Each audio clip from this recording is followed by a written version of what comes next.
Hello everyone, and welcome to Westbridge Model Railway again. And this latest update, which I'm filming at the end of March, just going into April, so mainly over the Easter weekend. So I thought I'd just bring you up to speed with what's happened since the last movie.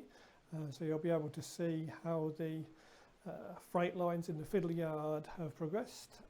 Also, we'll have a bit of a running session with a few locos. And then we'll move on to the heritage line and my plans for that. So stay tuned.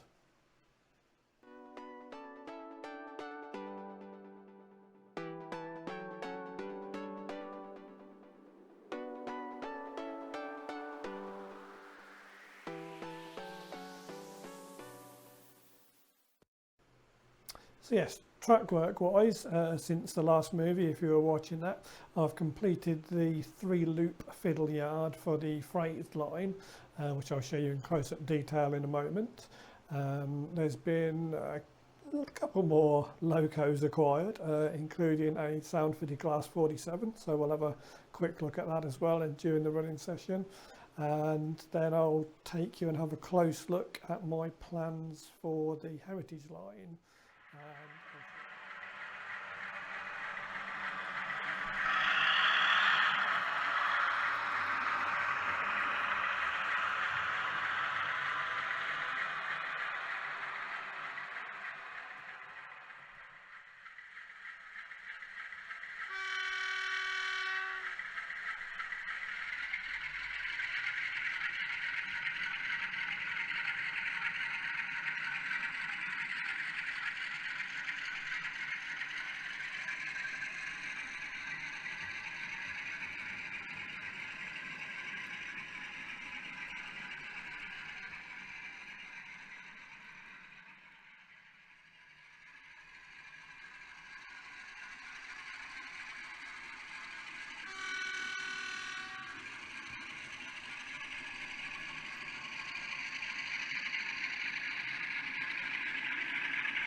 So yes, a little running session there, and as you saw and indeed heard, a few sound-fitted locos. As I mentioned before, I'm only going to have a small number sound-fitted. With everything going, it would be too much, not to mention the astronomical cost. So as you saw there in those brief clips, we have a Class 37, a Class 47, a Class 50, and a Class 60. Also, I'm having another 37 sound fitted out at the moment, signal box and steer doing that for me. And I'll probably pick a few other locos as time and money allows. Obviously, I'd like my Deltic sound fitted at some point. I think one of the HST power cars would be good as well, and I certainly think one of the 68s I've got would sound good. So yeah, that'll be more to come in the future. But for now, I think enough of the fun and games. I need to get on with some track laying and wiring. So come back in a bit and see how I'm getting on. So yes, the 3 loops of the freight line through the fiddle yard have now been laid and wired in, as you can probably just see in the foreground here. That takes us round into the station that way, and the run round loop. And then coming back this way will take us through tunnel, so scenic break there, and then actually out into the countryside section here. And as you can see, we have our class 33 on an engineer's train, just branched off the main line, and then that would dive into a tunnel, and that comes through.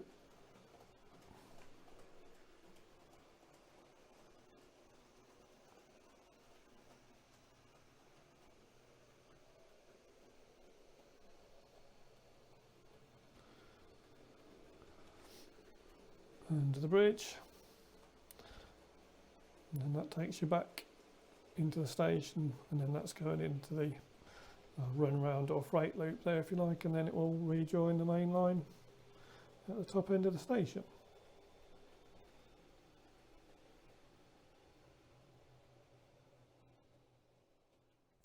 Now I do need to have a bit of a think about what I'm doing further back here.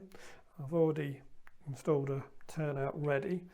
That basically will be the long way of accessing the engineer's yard, which will be immediately behind where I'm standing now, and then also we'll have this depot area in the foreground where I've got currently got my programming track and still got the Kato Unitrack for running the non-DCC fitted locos. So this needs a bit of thought. I might even change how I've got that loop there already. If I bring you all the way around here, you've got the main lines in the background. Still got the Kato Unitrack in front, but this open section as it comes round here and then through a tunnel, and then that's going to take us into the engineering yard, which is going to be in this section basically where all the Kato Unitrack is and the HST stabled at the minute. But that will be a dead end siding going up there towards where the tunnel, and I've temporarily got those factory buildings in at the moment. But I've got to have a really good thought about that, because I need sidings big enough to be able to hold the engineers' trains and allow a bit of shunting, and so I can leave trains running on the main line and have a bit of interest with some shunting going on in the foreground there. One thing to bear in mind when doing a model railway, as well as obviously actually all the design, build, construction and then running the locos, is I'm thinking about filming and photographing the layout once the trains are running and we've got scenery and everything in place. So I'm always looking for sort of angles and thinking, if I'm going to build that, how's that going to affect the shot? Will I be able to get a good shot there? So where you've got the heritage line there at the back, obviously there's this big chasm in between here and the fiddle yards, so the fiddle yards aren't really a scenic part of the layout. But I did notice it gives, if you drop down, it does give quite a nice angle for me. It's almost like if that was scenically done, it's like looking over a yard in the foreground and then the heritage line being in the distance. So I think I'll have to make that so it's makes a good photo and video when we've got everything up and running. But that's a little way away yet. And then another angle I quite like the look of is this through the tunnel. So I'm just kneeling down by the fiddle yard now, but hopefully we'll be able to zoom in and look at trains coming down the back straight, or the back curve as it is now, and that should make a nice shot as well. So a quick overview and reminder of the general plan for the heritage line. So where you can see the DMU and the HIMIC there, they're on the platform of the main station which is for the heritage line, although it will be shared by local trains as well, as you can see by our Regional Railways 150 in there. And then the line over the back is basically a run round loop for anything coming into the heritage line. So at this end of the station, there's the main line connection, as you can see. And then as we come out there, this line up here, that's down to the branch line. And then we have some stabling sidings in there at the minute, which just got a mixture of locos in at the minute, almost like a little visiting gala day there. That'll probably just be for heritage, DMUs and steam locos and diesel stabling ultimately. Obviously the open bit at the back here, that's all the station area which I need to do, so I'm going to have some, obviously there'll be the main station building, the roads feeding it, a bit of a town backdrop. And then as we come out on Heritage Line, we have a double slip crossover there, which allows access to a turntable here, which will have 3 or 4 lines coming off it for stabling various locos and of course turning the steam locos. And then that's where the branch line down to the heritage line goes there. So there's a siding goes up there, again just for short trains, DMUs, a short demonstration freight or something. And then we curve round, and then that takes us down to the heritage station there, which is on the very narrow bit at the back of the route. Now, if anybody knows or familiar with Kidderminster Severn Valley Railway Station in the main line, that's the sort of feeling I'm going for here. So where you've got the turntable just near the actual main line itself, and of course they have quite a large heritage diesel fleet there as well, but still have the turntable and some steam locos. So it'll be that sort of area. I'll probably have an old Mark III sleeper which is being used as a staff coach. Obviously there's a lot of scope for detailing in that area. You can see I've just got a old rusty worn out steam loco which I'll make a little display of. And then essentially that will be a scenic break where this line is here. So the idea is the turntable area here, if you like, is part of the main station, and then there'll be a break there, so you're supposed to see the heritage station as somewhere completely different, so it's not literally just around the corner. It's going to be like further along the line. So by having a scenic break in there, that should differentiate the main circuit from the heritage line. So looking back now, I'm standing near the heritage line. You can see the turntable area. So if you can imagine in the foreground, there'll be like a raised wall, maybe some old arches, an embankment, something to define the actual main layout from the branch. And where we've got the bridge there, just where the points start of the fiddle yard, there'll be a bigger scenic break there anyway, so I'll try and hide the fiddle yard. But then if we have a closer look at the station, so as we come in here, where it goes from single track and we have a point, there's going to be a bridge going across there, which will make that sort of scenic break. And then as you come into the station, we have the main platform line, and then essentially a run round loop in front. Another crossover there. Short little siding there, which we've got the Prairie and the auto coach in there. We'll also take a DMU. And then as we come up the end, 2 short sidings where we've got the DMU stabled and a short demonstration freight. And of course there's enough room there to run a loco around. And at the end there I'll probably make it so that it looks like the line used to carry on, but it's been cut short as part of the cuts, and just this section of the line remains as a heritage line. So probably have another sort of low relief bridge or tunnel effect there, so it looks like the line used to carry on, but it's been truncated now. So the platform I needed to have very narrow, as you can probably see from here. It's quite a little narrow extension, but obviously I needed room to be able to get in through the door and into the layout, but it seemed ideal to have this as a heritage line. So it's the narrowest platform I could find, and obviously it does look a bit too modern, but later down the line that'll be sort of weathered up and made to look like an older, more heritage line platform, and obviously we need some buildings and bits on there.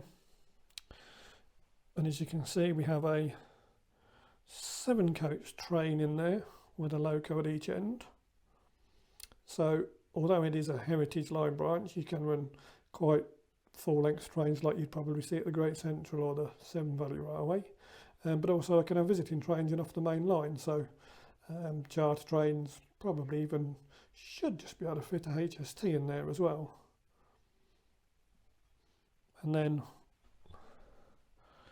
obviously we have that little Heritage 25 there. Now I will be running that on the main line at some point because I don't just want to shuttle them up backwards and forwards along here, so they'll get an outing on the main line to stretch their legs and run as well. And then as we come back around here, there'll be a turnout just there and a short side in there to stable a loco. So hopefully that gives you a good idea of my plans for this. So the next thing to do is actually go and get some track properly laid, get the wiring, get the droppers in. I've got the bus line extended round this far now, so at least this bit shouldn't take too long, should be a fairly quick project. So depending how the weather goes over this Easter weekend and the start of April, hopefully this will be up and running fairly soon.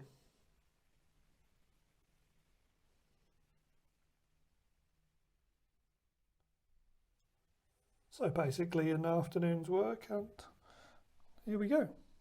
Track's all laid. There's the curve coming into the heritage line. Droppers in, feeding the main entrance to the station.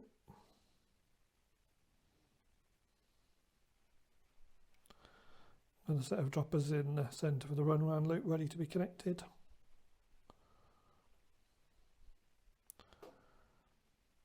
And then essentially 3 sidings at the end. Like I say, that is literally a siding at the front there with the auto coach sitting on there, and then the idea with the other 2 sidings, that would be part of a truncated line that used to carry on further but was cut back. So I have more droppers there which are connected to the bus wire underneath,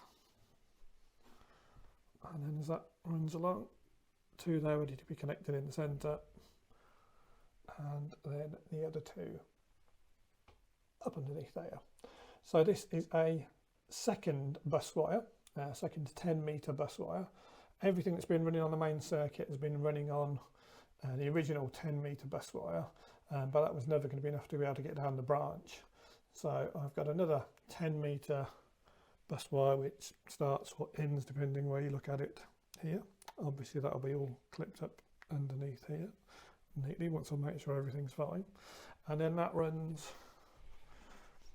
underneath the layout. I've left plenty of slack there for where the turntable is going to be, because obviously that will need a hole cutting in there and I don't want to cut through the wires, and also there's enough slack in there to allow feeds to each of the sidings. And then that carries on under here and then joins up, or it doesn't join up at the moment I should say, crosses it over and is feeding what will be the depot, the yard and the inner freight loop underneath. And as you can see, there's still a lot of wires to connect underneath there for various droppers, and I have run out of the Scotch lock clips at the moment, so that's put a stop to that. But next thing to do now, I've got this bit connected up, is try and make sure it works. Now this is currently where the bus wires end, so on the left hand side is the end of the original main circuit bus wire, if you like, and on the right are the ends of the opposite end of the heritage branch line. Now it does say, as I think I mentioned in one of my previous videos, that the best place to actually put your controller is in the centre of the bus wires as opposed to the end, because then the signal's going out even, if you like. but at the moment mine's only plugged into one end of the original circuit. Now to get power down to the heritage branch now, what I'm going to do is join these two bus wires together here, which will then give me effectively like a 20-meter length, but with the controller at the end point. Should still be fine, I'm sure, and at the moment I've not 100% decided where the controller's going to be fixed on the layout. And of course, having the hands-free element, having the DCC Concepts Aegis system combined with my NC power cab means it's hands-free and I can walk about anyway, so that's not too much of an issue. It's just more signal-wise, if there is any signal dropout. Picking up with the decoders in the locos, sometimes you can get a bit of that. But for now, I shall put a little connector block on there, connect the two black bus wires together, the two red bus wires together, and then I should be able to test the heritage branch. So there we go then. That's the two ends of both bus wires connected together in a terminal block.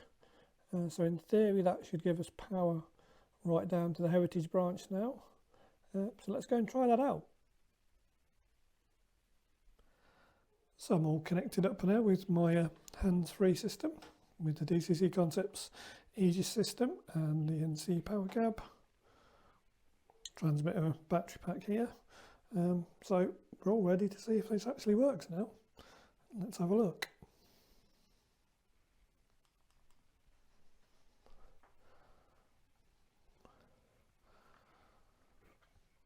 I'll just try the 37.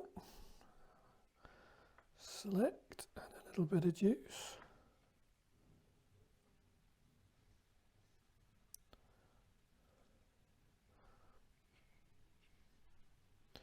Looks good.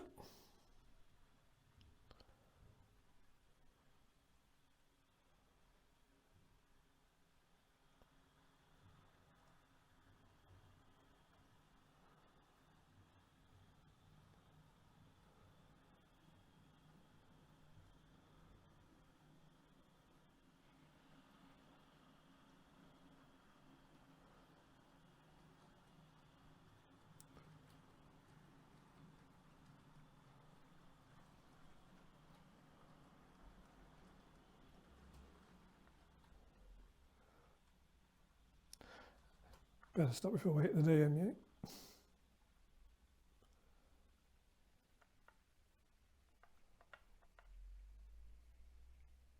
I think that's all good. A little bit more running required, but initial test looks like it's okay. Excellent. So I just thought I'd try the 25 now, which was in the station as well. Tried on a couple of the sidings. Noticed down in the siding, the DMU, which is a dummy, has red lights on. I'm assuming that's because it's taking power off the DCC circuit, even though it's not DCC fitted, so I was surprised to see lights on. So probably need to look into that. But yeah, we'll just try the 25 running now.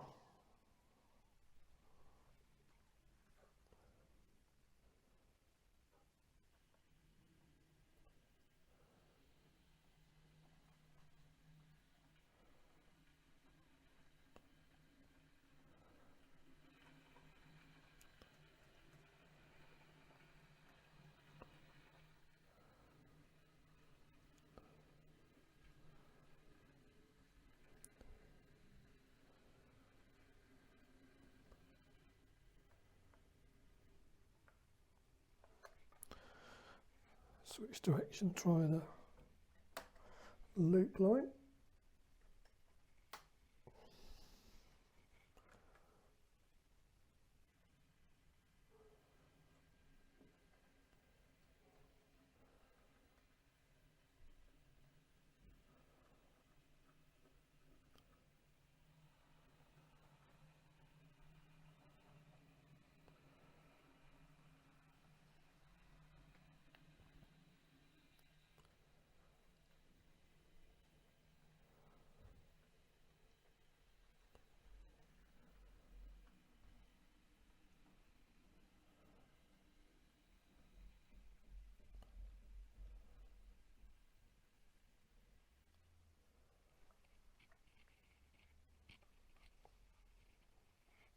I think we're pretty good.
So then, that's the heritage branch finished now, or at least obviously all the track laid, wired in, and a quick test there. And yeah, pleased with how that's gone. Just shows you what you can do in relatively short space of time, and with a small area of space as well. So just for reference, that section where the station and the sidings are in, not including the curve, that's 7 foot long, and it's only 3.5 inches wide. So it just shows you what you can do in a small area, so especially an N gauge obviously. So if you've not got much room for layout and think you can't have a layout of any description or size, then that just shows you what you could do, because in that, as you can see, I've got the main station, a run round loop, 3 sidings at the end, so there's enough to keep you occupied there. And where it comes around the curve into the station on mine, that could easily be, just like I say, a separate board, and you could have that as part of an exhibition layout where you just bolt it together and add that section on. So yeah, pleased with how that's gone. Let me know what you think in the comments. And also, just while I was filming this, the postman has been another eBay purchase, another bargain eBay purchase I should say.